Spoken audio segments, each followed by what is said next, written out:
from a global historical point of view, not just in our region, Muslims were just Middle Eastern. We came much later, and even if you pick up pop culture from early 40s, 50s, movies, Hollywood movies, and other Western media, we were always portrayed as dishonest, money mongers, rapists, thieves, and there are gazillion stories out there. So that narrative, which started much earlier, actually built up over the period of time, and along with that, when new media came along, that actually it was propelled even further. And at this point in time, in our lives, if we look at the largest democracy right now, not literally by scale, but by power, which is U.S. And if you look at their history, throughout their history, they've always had an enemy to fight against, so that they can prove themselves as holier than thou. And you know, it's the lack of understanding for the religion itself, uh, and the people who follow it. This this term Islamophobia has now morphed into something much more than that, and it has started to branch out into other areas as well. And today, it's literally racism at its peak. If you look at it, it's not just it's not just Muslims; it's also other minorities that are also being treated that way. So, in the modern context, after Germany, Japan, Vietnam, Russia, it's literally now the religion itself that is being attacked, because it's the second largest majority in the world. So this is not just a religious fight. This is a much bigger political tug of war that's going on right now. So yeah, that's my 2 cents to it. Have you lived abroad at all? So I haven't lived abroad, but I've traveled a lot. So in Fair enough. So yeah you're familiar with yeah with the way it is yeah going yeah and all yeah that. yeah yeah. Okay, Anam, thank you very much. Let's hear from Ali. Ali bhai, Ali. Okay, I don't think we have Ali. We have Cicely. Nadia. Hey, Assalamu alaikum, everybody. Assalamu alaikum, Um, Nadia. How are you? Great to hear from you. कैसे हैं? I'm खैरियत से proud हैं? of you and all of you guys for setting up this platform. I think ideally we should have done it right after 9/11, but I'm really proud. Yeah, because after 9/11, that was something that was planned like 10 years before, right? So we were already 10 years behind. I think we're way behind, but I'm proud of Pakistanis to take this platform, and I hope that even if the solution comes from Pakistan, it would be amazing, and it would be a service to a lot of people who believe in justice, quite frankly. So because you asked the last person about, our perspective, I was born in Pakistan, but I was raised in the West, and pretty much away from the Desi crowd. So that's, but from the beginning of the conversation, I just wanted to correct something or add to it, was that GWB, George Bush Jr. was not considered the smartest of the bunches, right? His father was in the CIA. He was very shrewd, smart, sharp, but his son was not. And he was just there, play the role, right? He accidentally used the word crusade, saying that we are doing crusade. So he had to fix it. And that's why he said Islam is the religion of peace. So there was no intention of saying that. That was something that they had to fix, because there was a reaction, a negative reaction to that. And that did not serve their purpose as, of the narrative. Now, we have to, I think this anti-Islamic rhetoric, we have to pretty much fix ourselves. And as somebody mentioned earlier, that we may need to use a liberal platform. That sounded very interesting. We do need to come up with an answer to this, because it's absolutely not okay. There is a fear of Muslims, but it is not something just because of the history and crusade and everything. It's pretty much designed that way.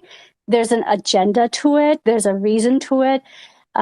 There's a lot of, there are a lot of corporations fundings that are, there's a system behind it, right?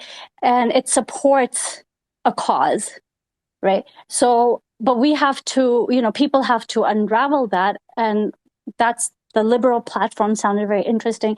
What I could think of was that we quite frankly know that this is a big problem.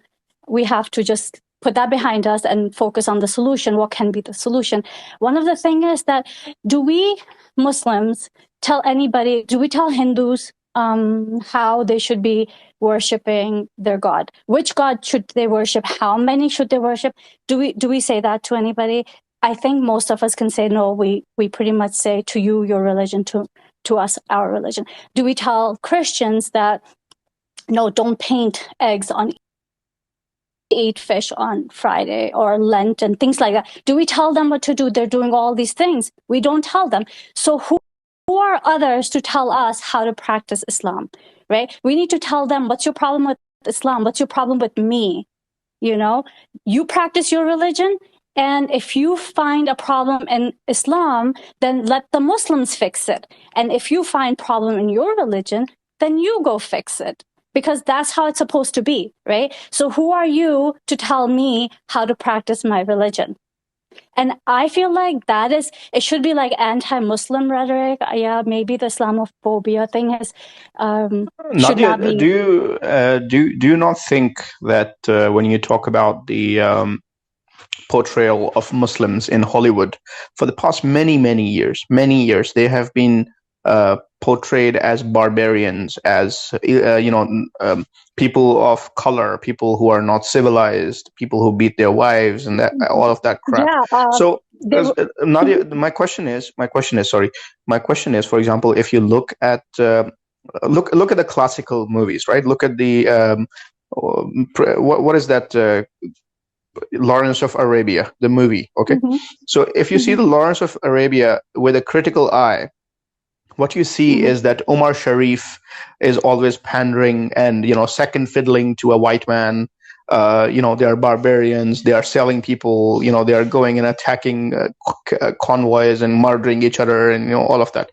So the point is, do you not think that it actually feeds into the geostrategic design of the West in that particular time frame, where what they're doing is basically because of the fact that they wanted to have access to hydrocarbon reserves that are invested in these countries, so they are created this image of demonization of these countries, so as to tell their people, to desensitize them, dehumanize us. So when there is a military intervention, the public mindset would already have been softened up and susceptible to any war of aggression. And if you allow me, I would take the opportunity to tell you that during the World War II, same kind of propaganda was observed against the Japanese. Same kind of propaganda was observed against the Germans. And if you go a little bit back in the history, you would see that they created a narrative of quote unquote the yellow plague. So when the Chinese were coming to America back in the 1800s, and at that time it was a big, massive problem for them, and they created this entire narrative of quote unquote yellow plague, right? So this don't you think that this dehumanization of Muslims, it actually feeds into the geopolitical, not really geopolitical, but geostrategic design of the West? They use it as an instrument of policy to justify war against our countries and against our resources.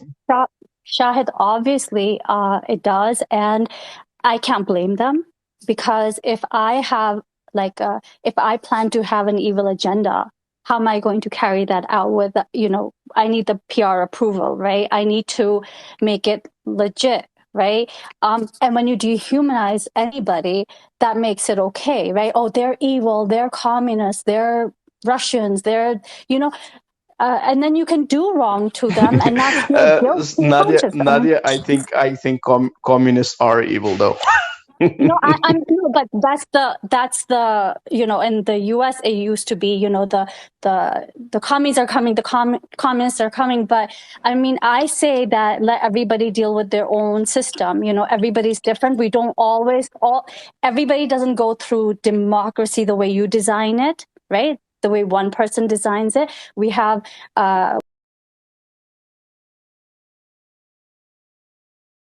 way one person designs it. We have Christians in the East and Christians in the West, and they're very different even in their religion. So I don't, but the thing is, and even them, amongst them, they used to dehumanize each other. I think the Romans used to consider the Orthodox as heretics, and they could do wrong to them, So this is a psychological thing.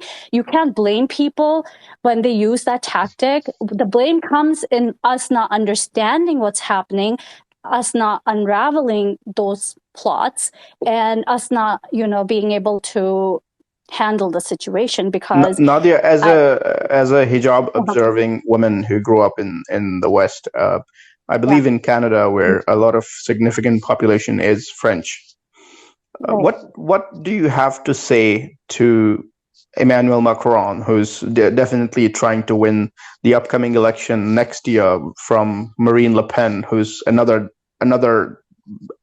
forgive me for saying this, but a pothead and a racist and a xenophobe, just like our father. Okay. What do you, and you're in a very unique position, right? So when I'm not really trying to objectify you. I'm just asking a very, very specific question. How do you, because you are facing that triple discrimination, paradigm that the UN chief was referring to in his recent report. So you're a woman, so you're facing a gender issue. You're a Muslim, you're facing a faith issue, and you're wearing a hijab, so you're facing a political issue. So the triple discrimination model that the UN has adopted in its Islamophobia report. How do you feel, and what would you say to this idiot, Emmanuel Macron, as a hijab-wearing Muslim woman who grew up in the West, obviously understands law-abiding citizen, pays taxes, works. Very empowered woman.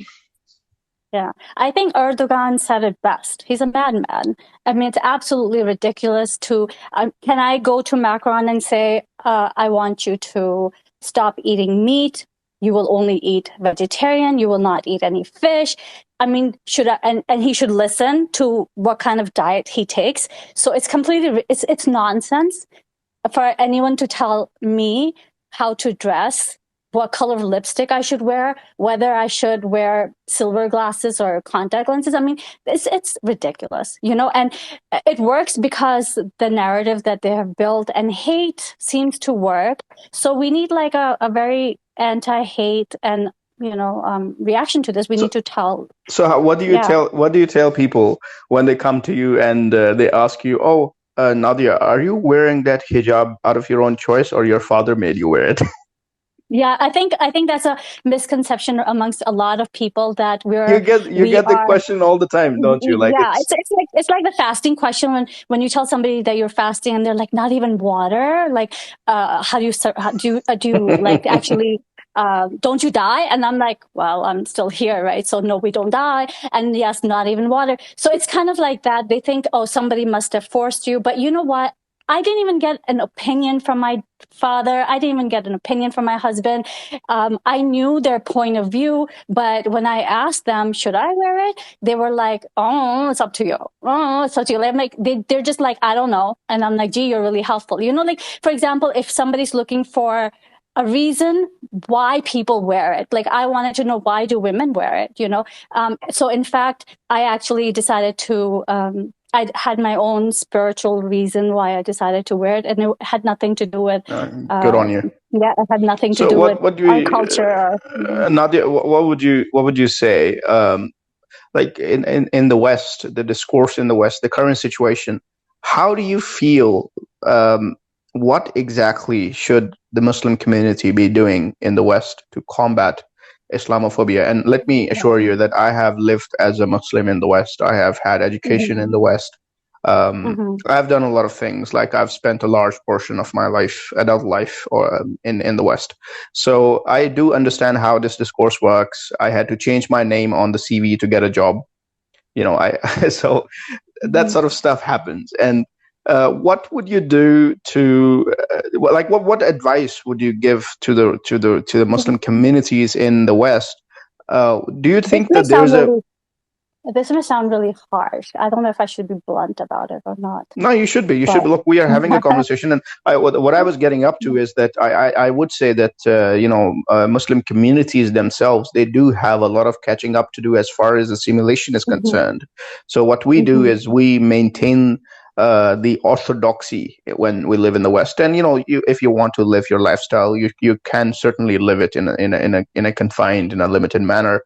And I do see Muslim people who, fellow Muslims who try to make a statement and try to agitate local people and try to, you know what I'm talking about, right?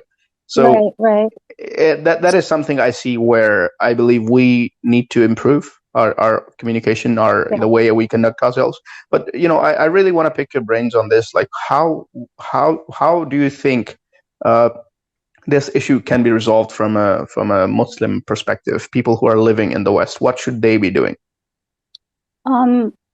So my blunt answer for that is, and this is part of the answer, is one, stop worshiping money, because things don't work out well for Muslims when our, like we say, our qibla is not straight, right? So we need to kind of understand our role in things and take responsibility. A 9-to-5 job is not it.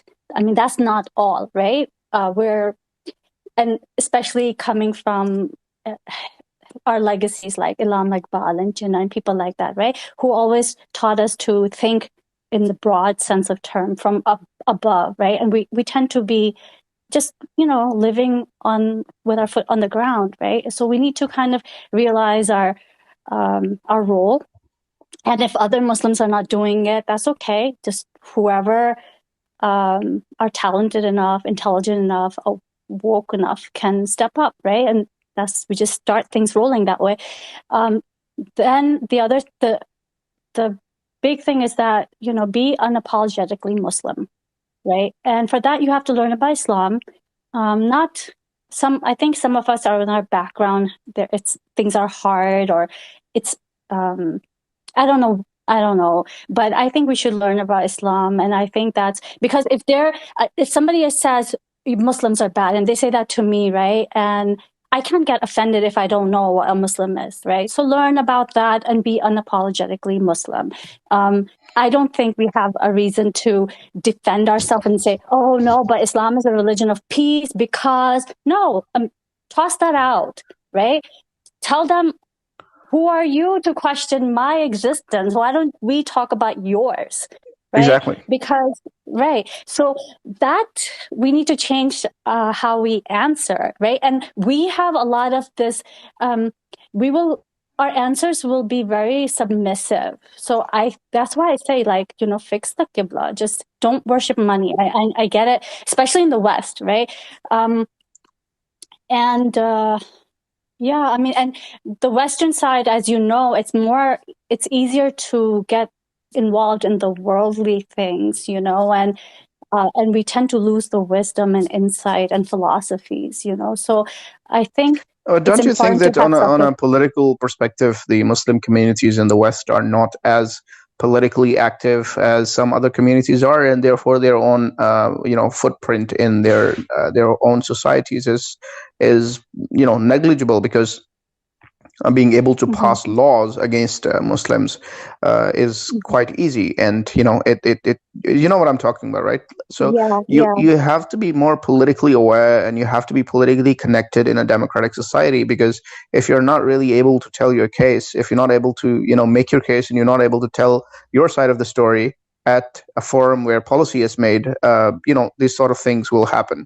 But if if you're in a position where you can actually get your message across at the highest forums of whatever country that is, through democratic forums, I think it would certainly be very hard for anybody to come up with any stupid law like the French are trying to bring in. And having said that, I want to listen from more women, because we're going to discuss French ban on hijab. If anybody wants to have a go at the mic, if you want to contribute something, you can request the microphone. So we do want to listen from more women, like we just had a discussion with Nadia. So Nadia, thank you so much for such a Thank you so insightful. much. Thank you. We Thank hope to you. hear from you again. If you have time, please stick around with us. We have Ali. Ali, do we have you? Awaz aa rahi hai?